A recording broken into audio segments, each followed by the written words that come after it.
kami dari kelompok 1, kelas E reguler pendidikan sejarah, Fakultas Ilmu Sosial Universitas Negeri Medan. Perkenalkan, saya Salsabila Sidemaisah, NIM 32021210002. Halo, saya Anissa Rahmadani Siregar, NIM 3203321013. Halo, nama saya Sinta Situmorang, NIM saya 3202421021.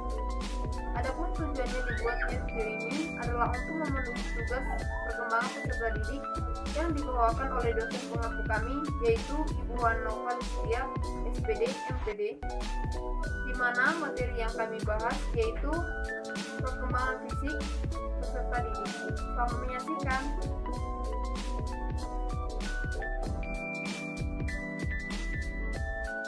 Baiklah, di sini saya akan menjelaskan tentang apa sih itu pengertian dari pertumbuhan fisik, apa sih itu yang disebut dengan perkembangan.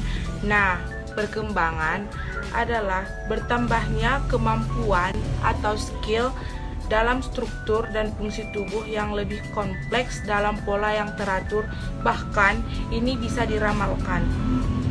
Fisik atau tubuh manusia merupakan sistem organ yang kompleks dan sangat mengagumkan.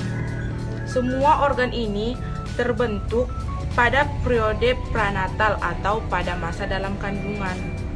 Nah, pembahasan yang kedua itu ialah perkembangan fisik. Perkembangan fisik ini juga sering disebut dengan perkembangan biologis.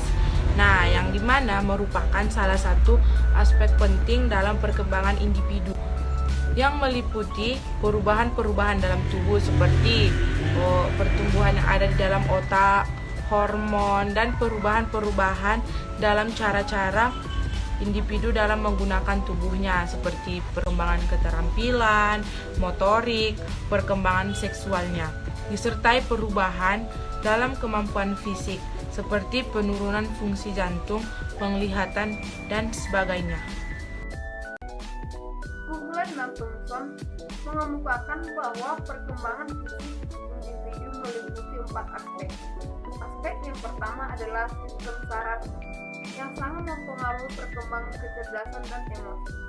Yang kedua, otot-otot yang mempengaruhi perkembangan kekuatan dan kemampuan motorik. Yang ketiga, kelenjar endokrin yang menyebabkan munculnya pola-pola tingkah laku baru, seperti pada usia remaja, perkembangan perasaan senang untuk aktif dalam suatu kegiatan sebagai anggota, di mana terdapat lawan jenis. Yang keempat, struktur fisik atau tubuh yang meliputi tinggi, berat, dan proporsi.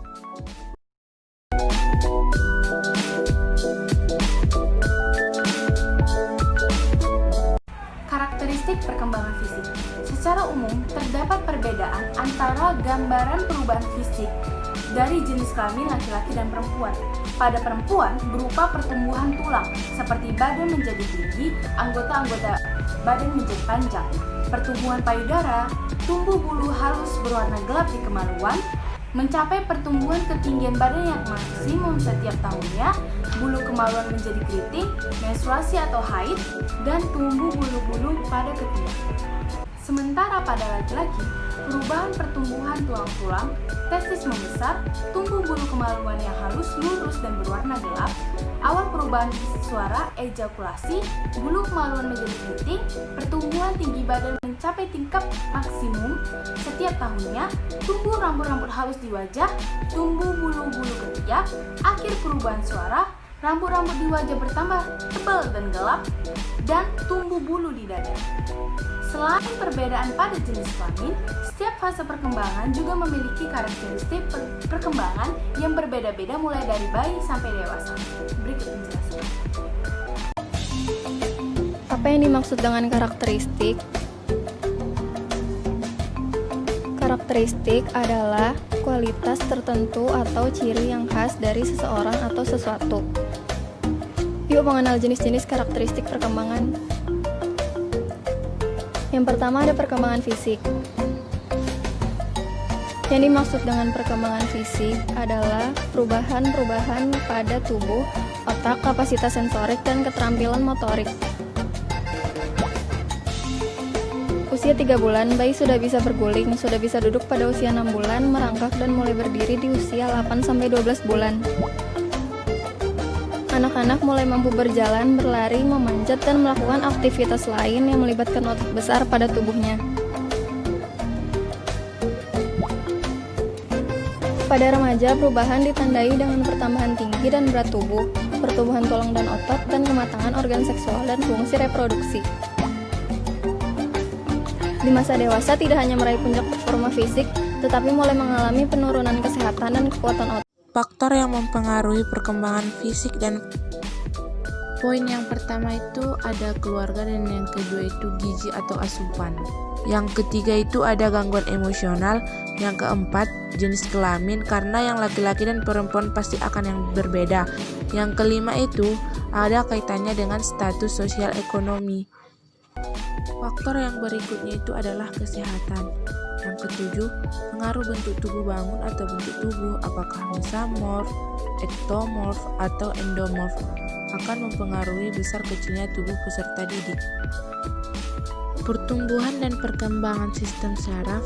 Yang ke-9 pertumbuhan otot-otot, dan yang ke-10 itu ada perkembangan dan perubahan fungsi kelenjar-kelenjar endokrin. Dan faktor yang terakhir ialah perubahan struktur jasmani.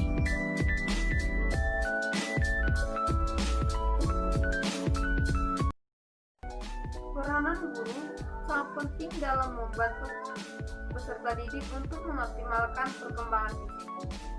Dengan memahami karakteristik perkembangan fisik peserta didik, maka guru harus mampu mengkondisikan pembelajaran dan mempertimbangkan karakteristik fisik peserta didik dengan cara yang pertama, guru lebih memahami dan menghargai perbedaan individual, khususnya karakteristik fisik, misalnya anaknya tinggi dan pendek, gemuk dan kurus, dan lain sebagainya. Semua harus mendapatkan tempat yang sama di dalam hati guru dan mendapatkan perlakuan yang sama. 2. Orang tua dan peserta didik harus selalu diingatkan tentang pentingnya makanan bergizi untuk pertumbuhan keluarga peserta didik, khususnya makanan 4 sehat dan 5 secukupnya, bukan makanan siap saji. 3. Media pembelajaran yang digunakan harus bervariasi dan yang bisa secara langsung menstimulasi fisik dan psikomotorik anak, misalnya media 4 dimensi. Nah guys, untuk poin yang keempat itu, guru harusnya lebih banyak memberikan stimulasi supaya mempercepat kematangan perkembangan peserta didiknya, misalnya pemberian layanan pengajaran dan memberikan layanan bimbingan. Untuk poin yang kelima itu, guru mendorong siswa menentukan pilihan-pilihannya untuk meningkatkan pertumbuhannya, misalnya tumbuh menjadi lebih dewasa. Anak remaja harus aktif mencari lingkungan dan pengalaman yang sesuai dengan kemampuan naturalnya. Dan guru mengambil posisi kunci menolong mereka menggunakan dan mengembangkan bakat-bakat mereka. Nah guys, yang berikutnya itu ada yang namanya lingkungan pendidikan. Kenapa? Lingkungan pendidikan harus menyediakan ruang untuk bermain bagi peserta didiknya. Dengan bermain, mereka mempelajari segala hal yang terpenting dan mampu mengembangkan fisik si peserta didik tersebut.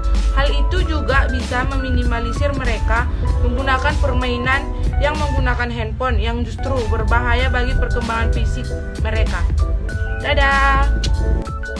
Baiklah, sekian hasil video kami mengenai perkembangan fisik. Semoga bermanfaat bagi kita semua. Assalamualaikum warahmatullahi wabarakatuh, dan salam kesejahteraan bagi kita semua. Sampai jumpa. See you.